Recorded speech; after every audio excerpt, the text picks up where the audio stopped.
Sunrise and chores on the farm. It's the middle of winter, 1935, and you wake before dawn with frost on the inside of your window. The loft where you sleep is icy cold, nails in the roof sparkle with frost, and your breath hangs in the air. Bath day won't come until Saturday night, so you splash a little water on your face from a basin. You pull on yesterday's clothes, a rough cotton shirt and worn overalls patched at the knees. Your little sister wiggles into a feed sack dress that Mama stitched from patterned flour sacks, and you help button her threadbare coat. You all bundle up, ready to start the morning chores that must be done before any school books can open. By lantern light, you haul in firewood and clean out last night's ashes from the kitchen stove. Outside, the world is still dim and coated in frost. You can see your breath as you feed the livestock, tossing corn to the chickens, slopping the hog, and coaxing the family cow to give milk. The cow's body warmth steams in the cold barn as you milk her, fingers growing numb on the metal pail. Next, you trek to the well to pump water, each yank on the handle yielding icy, iron-tasting water for the household. In the hen house, you collect eggs, fingers carefully cradling them so they don't freeze and crack. By the time you've carried in water and wood, the sky is growing lighter. Back in the kitchen, the wood stove is crackling and the smell of frying bacon greets you. This morning you savor a hot breakfast. Biscuits with gravy, a bit of sausage, and an egg. Not every family can spare such food. Mama says store bread is 2 loaves for a nickel, but we haven't got a nickel to spend. You count yourself fortunate. You grab your tin lunch pail and drop in a cold biscuit spread with molasses and a piece of cheese. It's not much, but many classmates will have even less.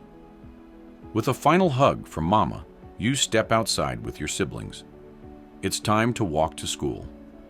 The long walk to school. Your schoolhouse lies 2 miles away, taking nearly an hour on foot. This morning, the February air bites at your nose and ears. You carry a small metal pail holding your lunch as you crunch along the frozen dirt road. You can't dawdle. If you're late, the teacher might make you stay after class. You march past familiar landmarks, a rickety wooden bridge over the creek, brown fields dotted with stubble from last fall's harvest, bare oak and hickory trees scratching at the sky. Every so often, you glance warily toward Farmer Johnson's pasture, where a big bull has been known to charge the fence. Today, he's nowhere in sight. Only curious cows watch you pass. To distract from the cold, you quietly recite your spelling words for the upcoming spelling bee. Despite the hard times and bitter chill, there's excitement in your chest.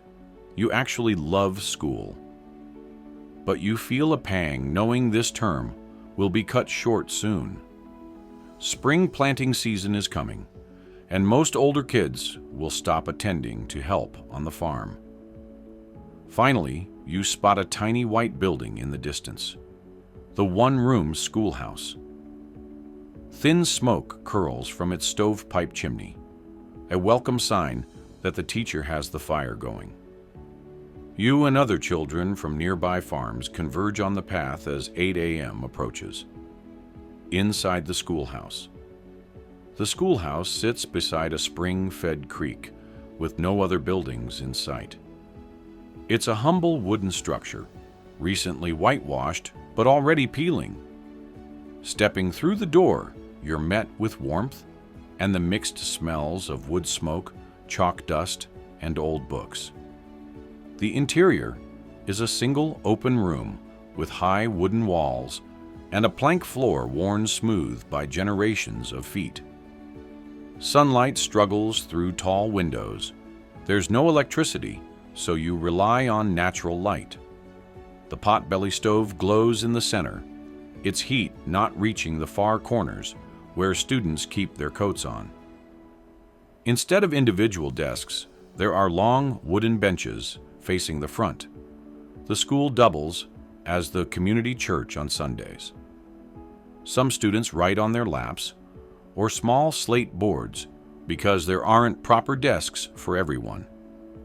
A large blackboard covers the front wall with tattered maps above it and the alphabet in cursive script.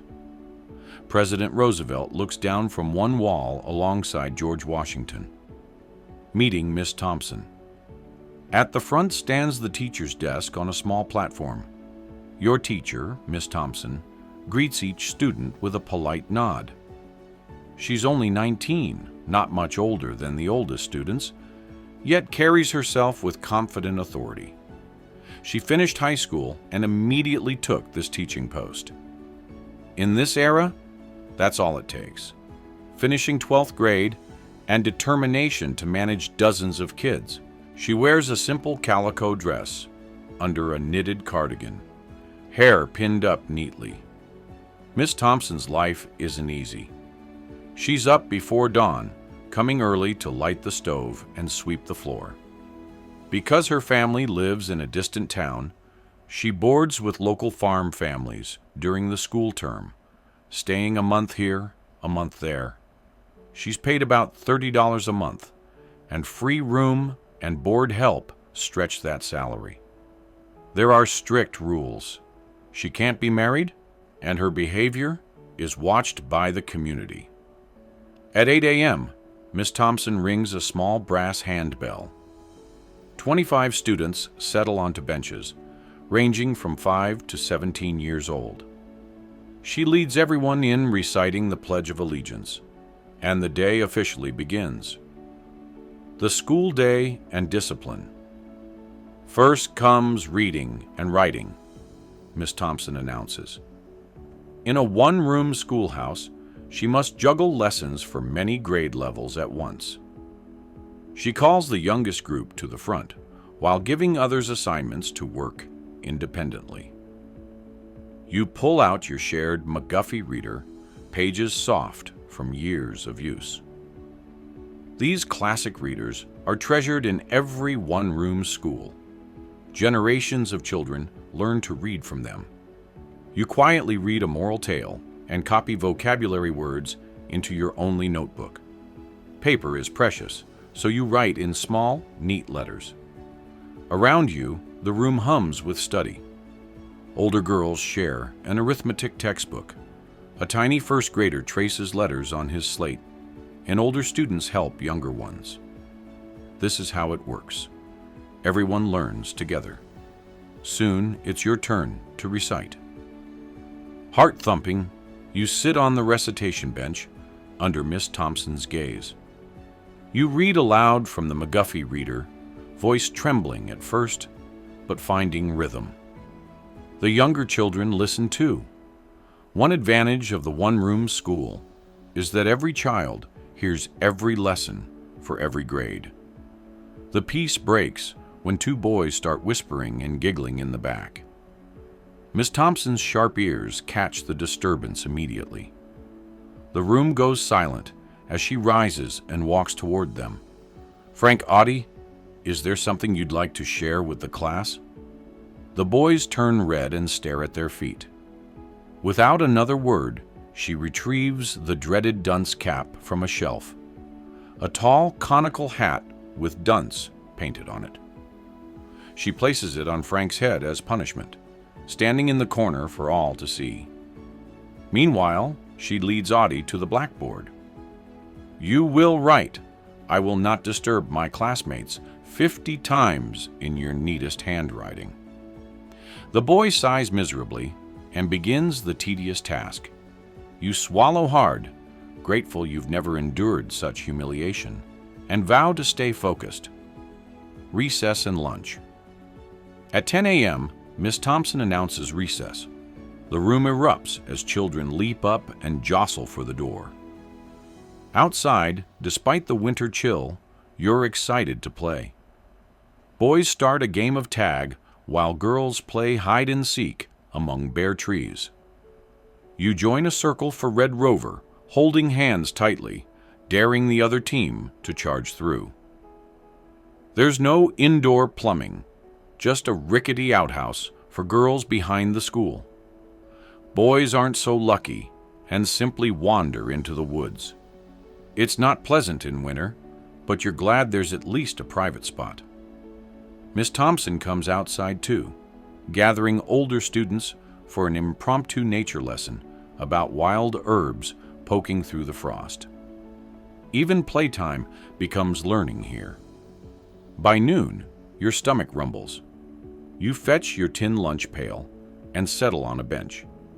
Inside, wrapped in cloth, is the cold biscuit with molasses and wedge of cheese. Around you, children unwrap similar humble lunches: sausage biscuits, cornbread, maybe preserved peaches. One boy shows off a fried squirrel leg his father hunted. You notice one first grader has only dry cornbread, no butter, no jam. She chews slowly to make it last. Without thinking, you break your biscuit in half and quietly slip the larger portion to her. Her grateful smile makes the sacrifice worthwhile. Miss Thompson brings water from the creek in a bucket with a ladle, offering everyone a drink of the icy mineral-tasting water. During lunch, the strict silence rules relax, and children whisper and trade bits of food. You chat quietly with friends, comparing what mothers packed. Afternoon lessons. The afternoon brings arithmetic, geography, and health lessons. Miss Thompson has older students recite multiplication tables in rhythmic chants. 7 times 8 is 56. 7 times 9 is 63. You practice mental math as she fires off practical problems.